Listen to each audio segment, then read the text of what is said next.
Hello, everyone. My name is Victor Monga. My team is responsible for detecting internal and external threats which can harm our members' data along with our intellectual property. I'm serving as CISO at Virtually Testing Foundation. We have red, blue teams, SOC analysts, and threat hunters. We love to hunt, honestly, just love to threat hunt.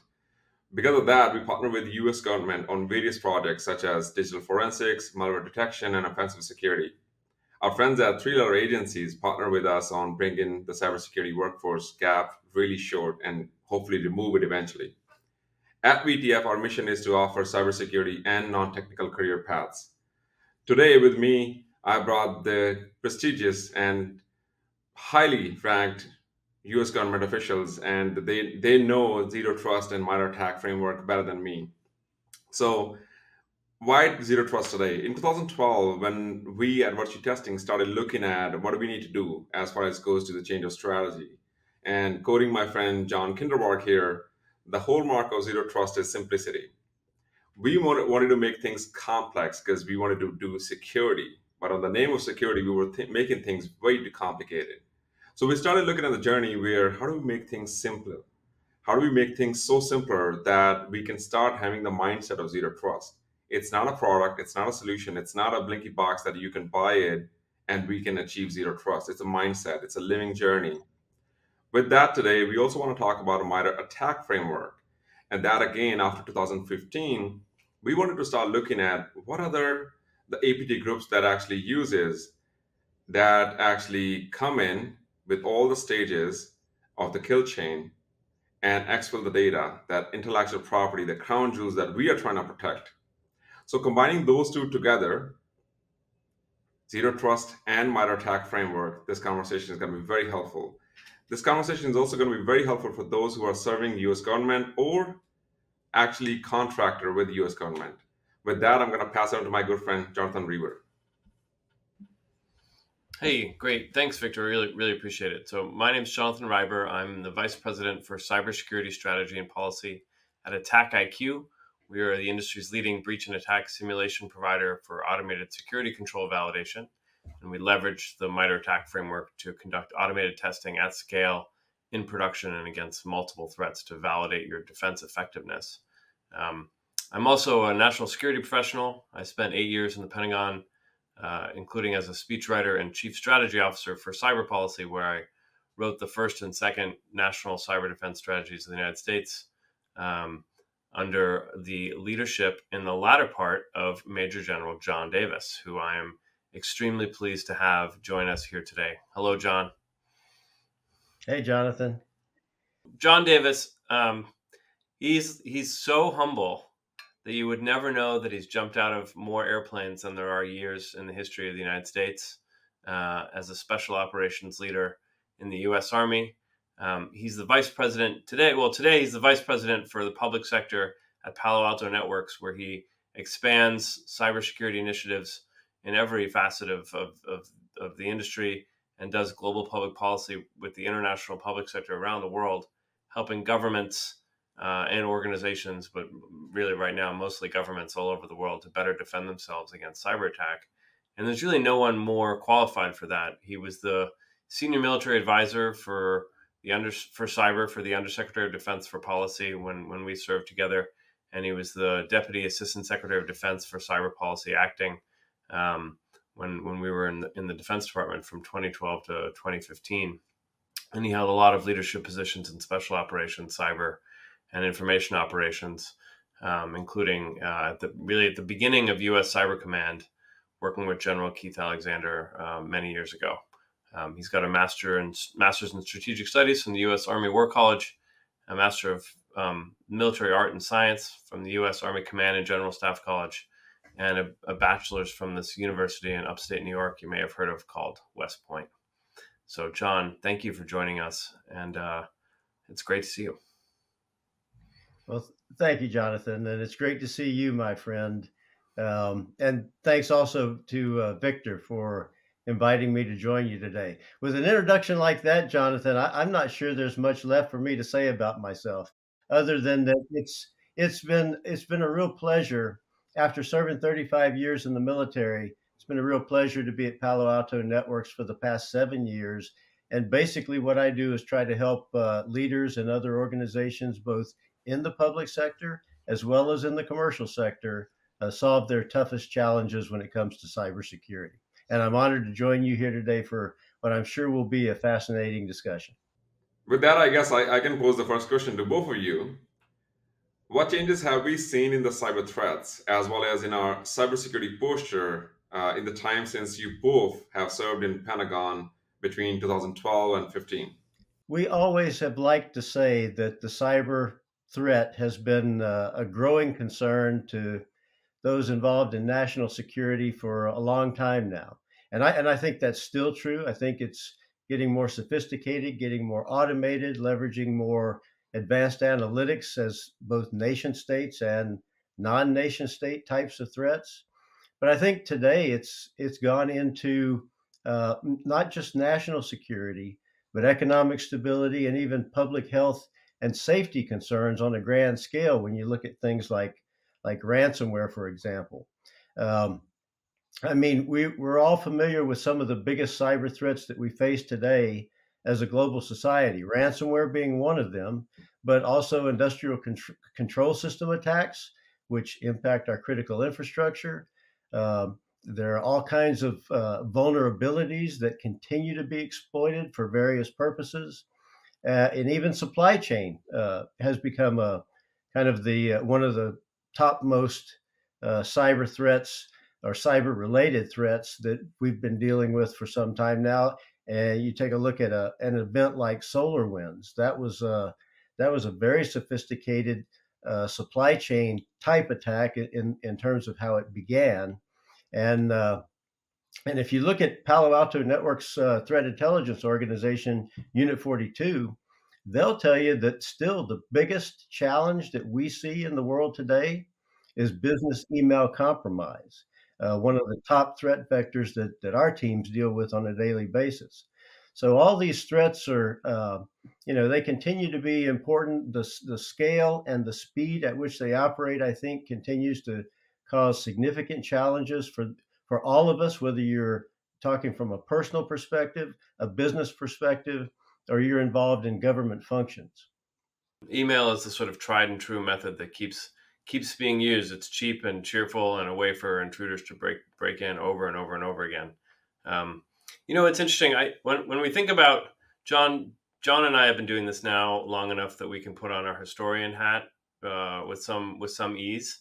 And one of the points that I like to raise for listeners and viewers is the internet is the exact same age as Chris Hemsworth and Nicki Minaj, which should give you some sense of its maturity, right? It went from 0 to 5 billion users in just over 40 years, right? Which is a tremendous transformation in space and time. So if you look at so John and I stopped working in the Pentagon together in 2015, right? And that's sort of a pre-watershed year in cybersecurity history. At that point, you had Russia using Ukraine as a test bed for some of the destructive operations that have galvanized world attention, right? Like they shut off parts of the electric grid in Kyiv in 2015 and 2016. But that was sort of, I don't know if it was an intentional distraction for the malicious operations that they were designing against the weak underbelly of our social media. But at least when I was working with John and others on the cyber defense strategy of 2015, I was much more focused on sort of hard cybersecurity attacks. Meanwhile, the Russian intelligence services were exploiting our weak underbelly through social media and sowing the kind of distrust and really easy to put their hands on the button of internal discord in the U.S. through a hack leak scenario by stealing data and then exploiting it through memes. So it was like I think that was a galvanizing moment in this country's confrontation with cybersecurity, where all of a sudden my aunts and uncles, previously they would call me if they were asking about their router, but then they started calling me asking about what Russia was doing. And I think over the last 7 years, that's certainly been, as John indicated, Russia's been a driving force, including with ransomware, right? Like ransomware groups, ransomware as a service, targeting everybody from hospitals to municipalities to then the Colonial Pipeline attack, which was the first sort of physical and economic impact that we'd really seen. Hey, Jonathan, if I could just add on to that very briefly, I think you're absolutely right. And and I mentioned nation states and non-nation states before, and one of the big trends that I think we're seeing nowadays is the blurring of the lines between them. If you look at adversarial nations to most of the Western democracies, Russia, China, Iran, and North Korea, you're seeing an increasing use in third-party actors and organizations to include criminal organizations, surrogates, patriotic hackers that are in some cases inspired by nation states, and in other cases covertly directed by and given resources by nation states. So I think that's a trend that we're seeing, that an alarming trend that we're seeing. And I also couldn't agree more with you that if you look at those same four adversary nations and look at what they're doing in what we call the gray space, short of the traditional trigger for use of armed force, or what you might call traditional warfare, I think they really don't want to fight in the traditional space. They know they would lose at great cost. And so I think they're leveraging these, what I'll call information warfare capabilities, to include cyber, one of the most prolific tools in the information warfare kit bag, to stay in that gray zone and frustrate Western democratic responses by doing things that you're talking about, including leveraging the use of both traditional and social media in order to create an advantage for them. And I don't know if this is an existential problem. I personally think that we should consider that, but I do know it provides them with a great opportunity uh, to exploit an advantage over Western democracies, and I see them using this tool increasingly in that gray space in order to, and it also gives them the added benefit of being able to deny responsibility for it because of the anonymity associated with it. Yeah, and I think it'd be it, I'd like to hear your thoughts on how the U.S. government has responded to this kind of the escalation that wasn't the one we expected, right? Like we planned for the sort of hard penetration of electric grid, but then U.S. Cyber Command conducts an operation to kick the Internet Research Agency offline in advance of the 2018 election, saying we know you're going to meddle again, so we're going to push back and we're going to conduct this kind of operation. How do you see the evolution of Cyber Command's doctrine from a counter-offense standpoint unfolding right now? Yeah, Jonathan, you remember back when we were in the Pentagon, there was a tremendous desire to adhere to restraint because we recognize that we and many of our partners and allies around the world live in glass houses where our own ducks are not in order when it comes to our posture for various reasons, including critical infrastructure, including key government functions. Um, and because of that, even though the US and our partners and allies have tremendous capabilities in this arena from an offensive perspective, we chose to be very, very constrained in how we employed those. And I think what we've recognized because of this dynamic over time, that's not where the fight is, not on the kinetic battlefield anymore. The fight is in the gray space. That's where the advantage is being won or lost.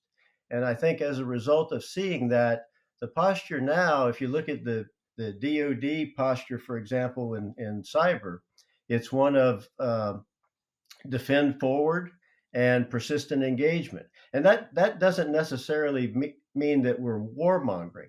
It means that we're not. I would assume we're not going after things like critical infrastructure and key military capabilities. We're throwing sand in the gear of those adversaries who are employing these information warfare capabilities to take an advantage of Western democracy. So, their people, their infrastructure, their tools, their research and development.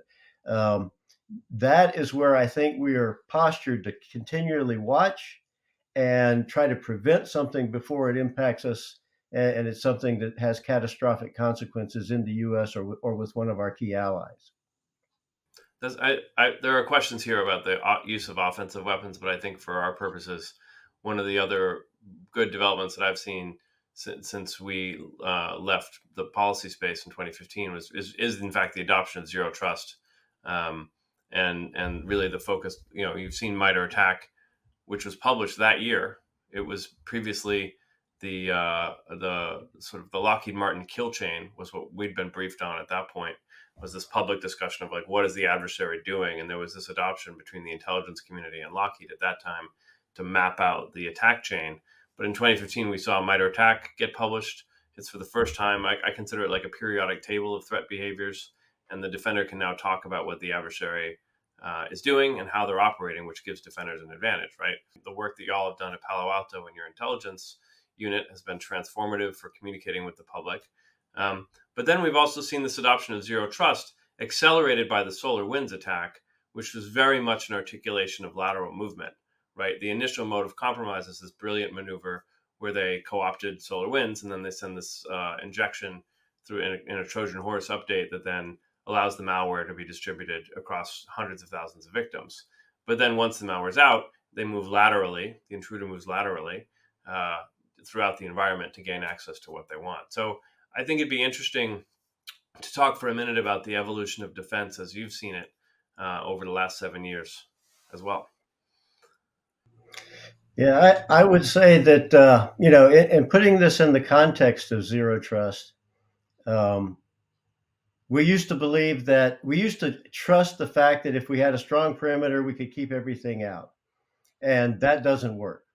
The enterprise environments today are too complex. What used to be fairly simple, physical systems, on-premises systems, and static, that's all changed. And we've gone from physical to virtual. We've gone from on-prem to cloud of all types, public, private, hybrid, multi-cloud, SaaS. And we've gone from static to mobile of all kinds, including IoT. And even 5G is really going to blow that out of the water as well. So you can't, at Palo Alto Networks, zero trust is really, it's a strategic approach to cybersecurity that, secures an organization by eliminating that implicit trust about a perimeter approach and that you can keep bad things out, and instead continuously validating every stage of a digital interaction. That's what it's all about. Yeah. Can you describe a little bit, like, what are the components in your mind that you see within a zero trust security stack? Yeah, I mean, if you look at some of the published zero trust frameworks, NIST, the Department of Commerce NIST, MITRE is a big one, and other major vendors, even the U.S. DoD. I think all these sources of the definition of zero trust uncover a small common set of 3 guidelines that I think align directly with what I just described as our view at Palo Alto Networks. Number 1, validate users and verify device integrity. So any request that it's got to be authenticated and authorized to verify identity before granting access. Number 2, you have to secure the access and enforce least privileged user and device access to the data and applications. Users should only have access to the minimal amount of resources that they need to conduct their activity. And even after authenticating and checking for a clean device, least privilege access has got to still be ensured throughout the entire digital transaction. And then finally, 3, you got to have secured. You have to secure those transactions and prevent threats and protect your data.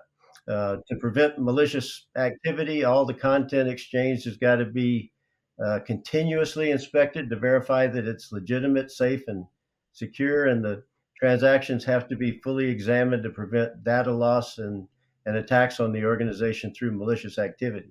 Let me ask you this, guys. So, gentlemen, one question or one thing we have been asked by different CISOs, especially who had just transitioned from IT to security world, where is zero trust a defensive strategy or offensive?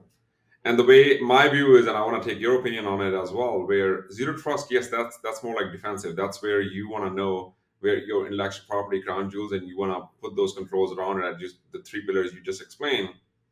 And MITRE ATT&CK framework is something what I consider as offensive security, where now you can go in and look at what you said, Jonathan, periodic table, and all the tactics and techniques and procedures what a APT group or any known adversary will be doing. Not everybody is launching everything zero day. they also have to use some of the known techniques and tools as well. So in my way, in my opinion, in my mind, I see MITRE attack framework gives you where your gaps are by doing those recursive controls, checking and continuous validation of your controls. Zero trust ensures that the detection and prevention if something happens and when something happens. Yeah, yeah, that's great. I mean, so we published a strategy last year called, validated zero trust with MITRE attack, and I think there's two parts of it. One is if you look at the federal government in advance of the SolarWinds intrusion, if they'd run scenarios using MITRE attack focusing on lateral movement, they would have discovered that they had massive gaps, right? So that's like, let's use the MITRE attack framework to find the holes in our armor, right? So that's one part of it. As you're building your strategy to say, what is my most important data? And we'll get into this, I think, a little later when we talk about boards and the board environment. But what is my most important data, and have I assigned defense capabilities to defend that data, and are they working? Right now, the second thing is if you're following a zero trust strategy, and to my mind, there's sort of three components at the defensive layer: EDR or XDR, um, next generation firewalls, and micro segmentation capability. If you've adopted those three, you've really adopted best in class defense capabilities, but you then have to make sure that they're working, and you have to do it constantly, right? If you want to make sure that if you're a law firm, for example, and you have a document management system and you've got EDR, next gen firewall, and microsegmentation around the components of your applications and your infrastructure to say, my document management system is what I'm trying to secure. You want to run tests against it hourly, weekly, monthly, and you want to be able to measure your performance. And for John, who comes out of the special operations community, the military is constantly training. And what I like to say for the civilians who run cyber defense sectors is, you need to adopt a military mindset and say, am I exercising and training to actually make sure that I can perform when I'm ready? What is the state of your readiness, your operational readiness? If in back to your question about defensive versus offensive, this is how I look at it. Zero trust is really moving from a static defense to an active or a dynamic defense. That's the way I look at it. And like Jonathan, let's try this analogy on, see if it makes sense to you. If you go from the information highway to the physical highway, think of the difference between safe or secure driving between a static checklist approach, annual vehicle inspection, having a driver's license, regulating vehicles with tags from different states, having road signs up, having speed limits posted, having lane markings, traffic cameras, having all that stuff in place versus the dynamic process of actually driving a vehicle in real time and paying attention to each and every physical transaction as they occur. Road construction, surprising obstacles, pedestrian behavior, dangerous or erratic driving, those type of things. Well, which one of those is going to result in a safer, more secure driving experience? Sure, the static checklist is helpful with the basic standards, but if you're not managing the dynamic risks and threats by continuously validating every stage of the physical interaction experience associated with the driving process, like zero trust approach validates every stage of a digital transaction, there's no guarantee that your driving outcome is going to be safe and secure. So that's how I would look at it. John, you've actually, I think the analogy makes a good case for autonomous driving too, right? Our autonomous systems, because in one of the things in defense is, if you're relying entirely on the team to manage every part of your cybersecurity, then they're going to miss things. But if you bake things into the process, as zero trust does, as like the best next generation firewall or microsegmentation does, it's doing the work in the background absent your requirements. I knew you were going to bring that up, and I was prepared for it because you're absolutely right. The self-driving vehicles leverage automation and advanced software analytics to do things faster and at a greater scale and more safely and securely than human beings can do. If you look at the cyber threat, you cannot keep pace with the scale and speed of the automated cyber threats that we face today by leveraging human decision making and manual response. You can't do it. It's just not going to work. Sure, there's still a place for people a very important place for the human aspect of cybersecurity, with things like Victor was talking about with hunting and deep analytics and engineering skills and those type of things. But the old, level one SOC analyst capabilities, you can totally automate those today, and we should be. John, given your leadership experience, I think it would be really helpful to talk about lessons we've learned from the tragic conflict in Ukraine and our assessments of the cyber aspects of the Russia-Ukraine war and lessons learned so far. I think a lot of people, both former colleagues in the military and government, as well as across the industry landscape, I don't think there have been very many surprises about what happened in the lead up to the 24th of February, when Russia invaded Ukraine in the traditional sense. I think that everybody kind of expected that there would be extensive use of cyber uh, in order to kind of set the stage for traditional combat operations. But I think a lot of people, especially in industry, have come up to me and said, why haven't we seen more in terms of volume and level of impact from Russian cyber operations after the 24th of February? So I'll give you what I think are four reasons why we're not seeing what many thought we were going to see, and these could be in combination. And obviously, I'm not talking about anything that's classified. So this is just my observation based on past experience, as well as what our Unit 42 threat intelligence has been able to monitor from the situation. First reason, I don't think cyber has been an important or effective as an option for Russia after the 24th of February.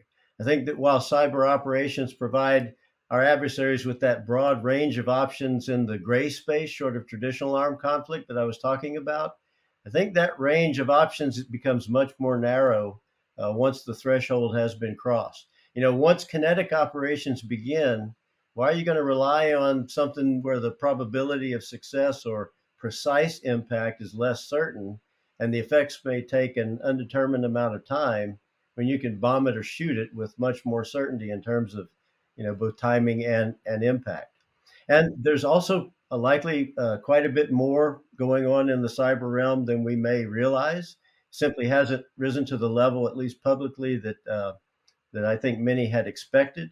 We know that Russia, both directly and by inspiring or ignoring third parties, has attempted to target and achieve some limited temporary successes against Ukrainian national and military command and control, media, the energy sector, other critical infrastructure targets. I think at my last count, there have been at least 7 different wiper destructive data capabilities, cyber capabilities that Russia or its surrogates have unleashed on Ukraine that, occurred after the 24th of February.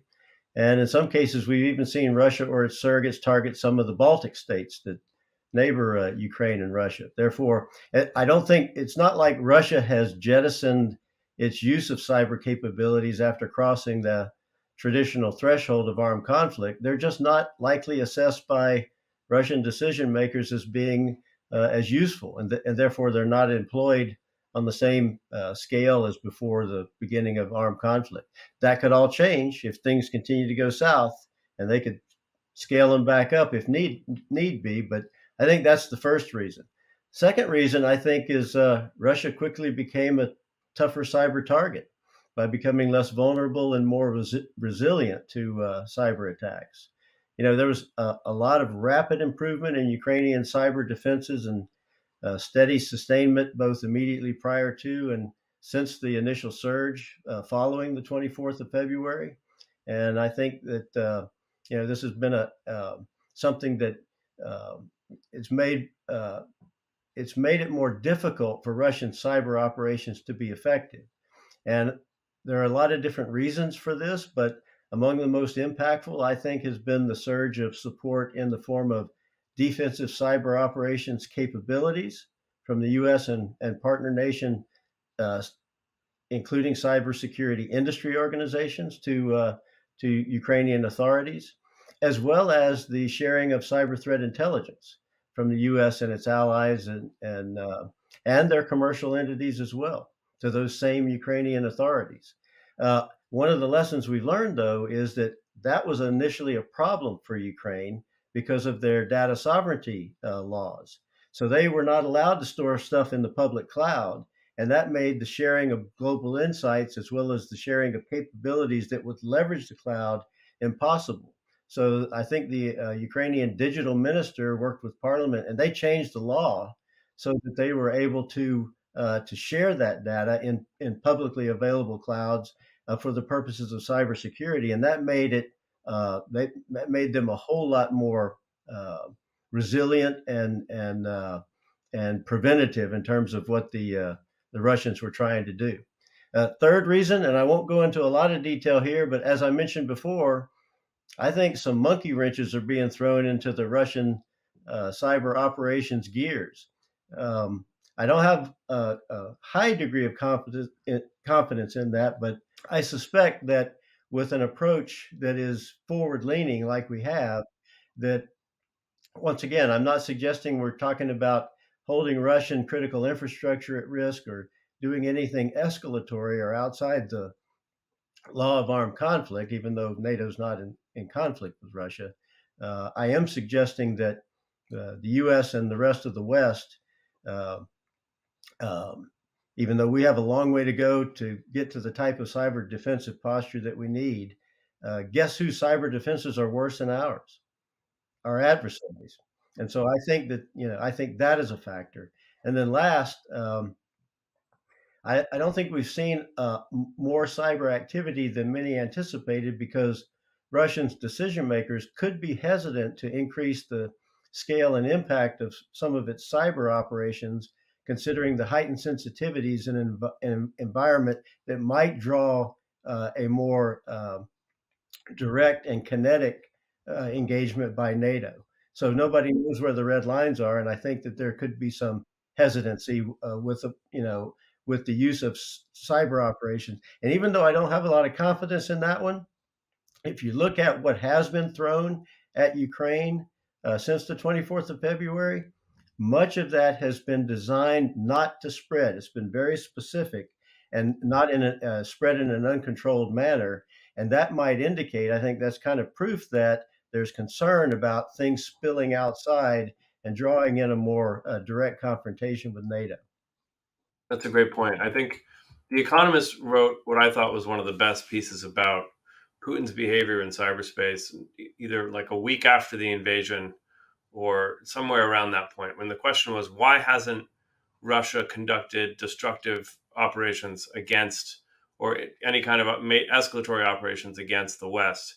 And the analysis that The Economist outlined, which I think is right, is Putin he wants to achieve his military objectives in Ukraine as much as he can. And thankfully, he's not, obviously, for all the reasons that we can get into. But it's only when he begins to detect that he's going to not succeed at all, and he's in a stalemate kind of position, and he can't take lands anymore in the way that he wants to, would he then be on the back foot such that he might begin to escalate using cyber operations to revert to the nuisance behavior that he did before the invasion.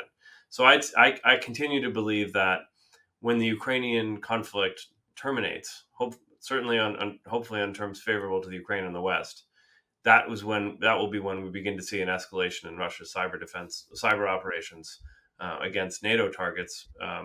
Again, below the level of armed conflict, because I think he still maintains some level of rational. So, in the civilian side or private sector, when security leaders are hearing all of this, one concern had also been floating around where when these conflicts happen, obviously nation state actors are activated and they are creating and deploying and actually recruiting other hackers or tools or techniques they're creating.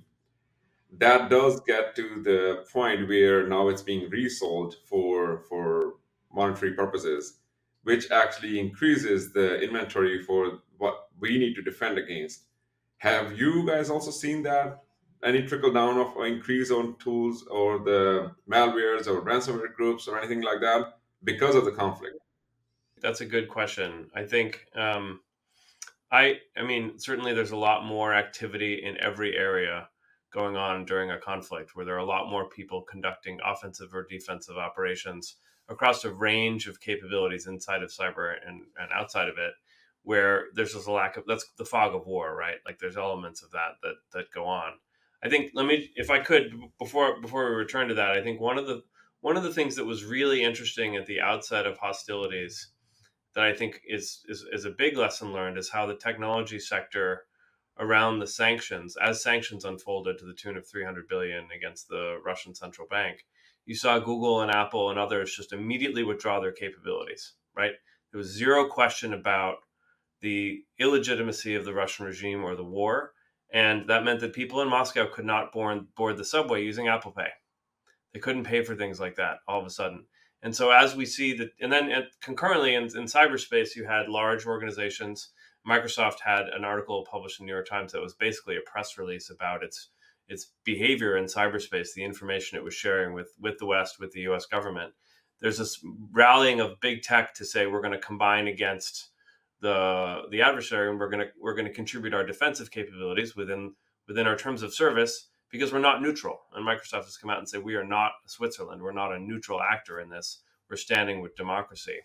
And I think, it was obviously a couple of the other things that have happened that are massively transformative is the big increase in Germany's defense budget, countries like Finland and Sweden opting to join NATO, a real hardening of the NATO alliance against Russia, and the total isolation, and the billions and billions of dollars in material that's gone into Ukraine. But then you've got Ukrainian resolve. We have been partnering with them since 2015 on cyber defense cooperation, since Russia began its operations after Crimea, since Russia began its operations against the electric grid in Ukraine. And that's certainly, I think, that has borne defensive fruit. And their defensive capabilities and their armaments across every area has increased tremendously, to include the drone operations that they were conducting in the early part of this week, which shows their incredible resolve. But yeah, Victor, I think we haven't yet seen, there's so many different chapters of this story that are going to play out, and I think one of them certainly is the sort of proliferation of malware and where it goes and what happens. And of course, there's elements of end user agreements on the defensive side, because we now have poured all these capabilities into Ukraine. And as much as we admire Zelensky and his regime right now, history shows that over time regimes change. So that is something to be aware of. Yep, for sure. One question I would like to both of you. What advice do we give to boards, senior business leaders, and government, military leaders, security leaders, what to prioritize when it comes to cybersecurity, when they're thinking about these things, zero trust, when they're thinking about a MITRE attack framework, when they're thinking about these strategies and forming that tactical plan? What advice would you give to them? I think that zero trust as a concept isn't really all that complicated, but a lot of organizations struggle with implementation. And I think a lot of boards are asking, where do we start? What current controls can be leveraged? Do we have the right skill set? Do we have the right funding? How long is it going to take?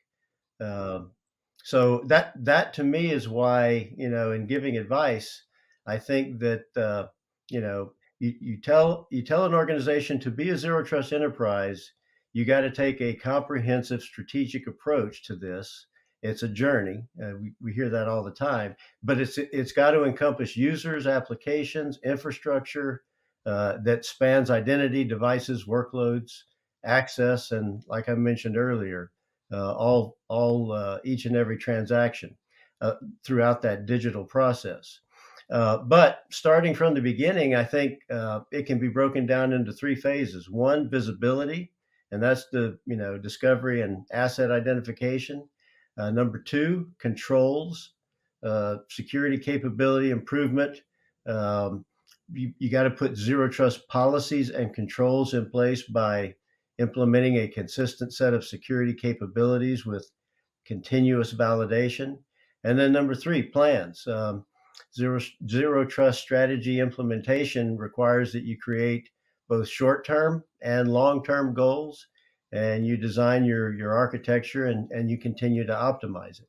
So I think one of the most important aspects, though, is to start with a holistic approach that spans all the different aspects of your information technology environment? In my opinion, I think a lot of people are still struggling with that first step what you mentioned, which is going back to the inventory of your software, hardware, applications, what people are running, and then the next step comes controls. And then there's also aspect of culture change. Zero trust implies that we're not trusting anything anymore.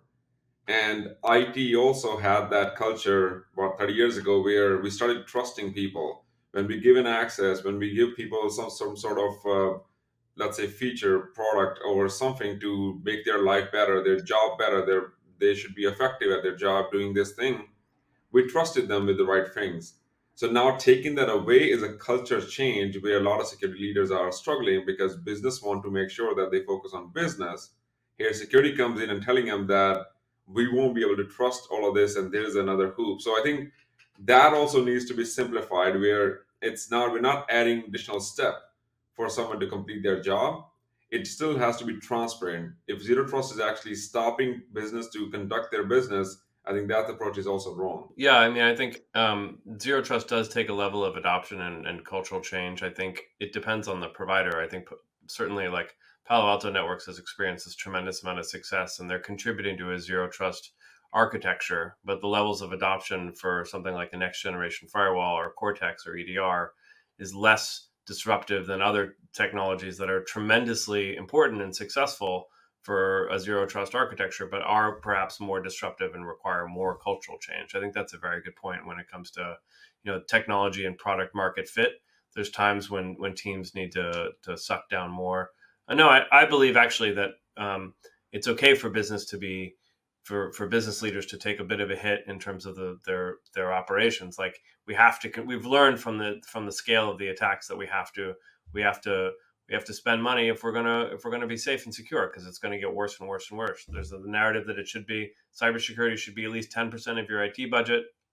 I think that's certainly true, and then I believe you have to have another 10% on top for to be able to make sure that things work. So, to my point on boards, I think one of the things that I like to say is if you're a CISO or a security leader, you have all these defense capabilities. You need to make sure that they work, whether it's your DLP, your firewall, email filtering, whatever it is.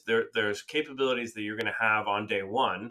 It's very rare when you're a CISO, you start and there's no investments. That's great. You can then do whatever you want, but you're going to have all these technologies from day one. You have legacy capabilities. And what we found in our research is that EDR capabilities only perform at 39% effectiveness in customer environments. So even if you have the world's most advanced EDR capabilities, they work perfectly well in a lab. When they get deployed into a customer environment against top techniques, they're degraded. Now, 39% means that's good. They're stopping 40% of the tactics and techniques, but the intruder can still do other things. So you have to have that level of investment to make sure that it's all working. And you can use MITRE ATT&CK to do it. You should focus on key threats to your sector and look at the kinds of behaviors that are happening over and over again. I think from a zero trust standpoint, the other thing I would say to a board is focus on your high value assets. And that means going from your mission and what's your core mission. And I like this example of a law firm because I think a lot of people don't think about law firms that much. Is you have a document management system that protects your client's data. So that's your key mission, is to have your client data. So you got to focus on what matters most, your high value assets, and put your defense capabilities around it. Too few people, I think, adopt a one size fits all approach for adopting cybersecurity. But if you focus on your key applications first and really your most important things, and you've made a lot of progress. If you're the U.S. Office of Personnel Management, which John and I both were affected by and know all too well, then that's the data about U.S. government employees. That database should have the defenses really, really circled around it. And then I think you have to exercise continuously and test and prepare for disruption. And those three things, like, align to threats that matter most, defend your high value assets, and exercise and train. Those are simple to say, but harder to do. And you just have to put them up on your computer screen and get after it every day. And you should be able to say at the end of each workday, have I made progress in achieving one of these three things in some way? Yeah, Jonathan, just playing off of your high value assets approach in terms of prioritization. If you recall, back when I was at U.S. Cyber Command as the director of current operations, the term we used was cyber key terrain. So, step one in figuring out a smart approach was figuring out exactly what you said. Those most important systems, networks, data, and even the people that are responsible for and run them, and prioritizing your resources around those. So I would absolutely agree with that. The only thing I would add, though, is that, and you made me think of this, Jonathan, when you were talking about the training. In advising boards, often we tell them these are some of the questions that you should come to terms with at a very high level. And it's, how often should board members be meeting with their CISO? What should the board's role be during a cybersecurity incident? You just talked about that one. How should board members evaluate whether the company is sufficiently investing in cybersecurity? What kind of detail should board members understand about the overall cybersecurity program in that organization? Um, what level of detail should board members expect from regular risk assessments? And how should cybersecurity be integrated into more comprehensive risk updates to the board? And finally, how should governments incentivize companies to have board members that are informed on cybersecurity risks? I think if boards can come to terms, and it'll be different for every organization, if they can come to terms with those kinds of questions, I think that they will be in a much better position uh, to do this very effectively. I think the last thing I would say in terms of focusing, those are all exactly the right questions, right? Like there's no doubt about those questions. Um, I like to focus. I use my Fitbit every day. I wake up and I see how well I slept, and I watch my resting heart rate pretty carefully because those are like easy and cheap measurements of my health effectiveness. During the pandemic, the data got very distressing. I will admit, because I was sitting around a lot. Now, for boards, I like to say, your company's making all these investments. If you're a board of a major global financial organization, you probably have potentially tens of millions of dollars, if not $100 million in defense investments that are ongoing, and you want to know that they're working. So you want to look for outcomes. So if I'm Congress right now, and this is an example I like to use, I would call up the executive branch and say, okay, you said you've launched the zero trust strategy. It's been a year and a half. Prove to me that it's working. Show me that you're ready for a SolarWinds type intrusion, and prove to me that you would stop it. And you want to say, like, look, last month we were at 50, last year we were at 50% effectiveness. Now we're like 3 months ago 75. And Senator, I'm glad to report that we are now at 95% effectiveness against this intrusion. That's the kind of thing that a board can look out for, I think. I don't know if you've seen that behavior, John, in boards, but I've certainly seen it in the market. Yes, and I think you're right. Focusing on outcomes and trying to put metrics where it's possible to put metrics. I think that's a very effective way of measuring progress. Yeah, real ones. Because it's easy to be like, I've patched all these things. This Chiclet chart looks great. I'm in compliance with NIST 800-53, but I actually want to know how you're going to perform against the Russians today or tomorrow, given their techniques. The analogy in the military would be measure of performance instead of measure of effectiveness. Measure of performance is just, measuring the task that you're doing, not what the outcome is. So, measure of effectiveness, which is much more difficult, by the way, I mean, you got to put some thought into what success looks like and how the metrics would describe that in order to be able to measure it effectively. And sometimes you start measuring the wrong things as well. So, I mean, yet there has to be some uh, learning and adjustment as you go forward. But I think you're absolutely right. Well, in my view, that's a great spot for me to stop. But Victor, over to you. These are all great insights. I think our CISOs and security leaders will love to hear more from both of you. But for this session, we'll wrap here. Again, this was very insightful, and thank you both of you for being on the show and speaking to our CISOs. Thank you very much.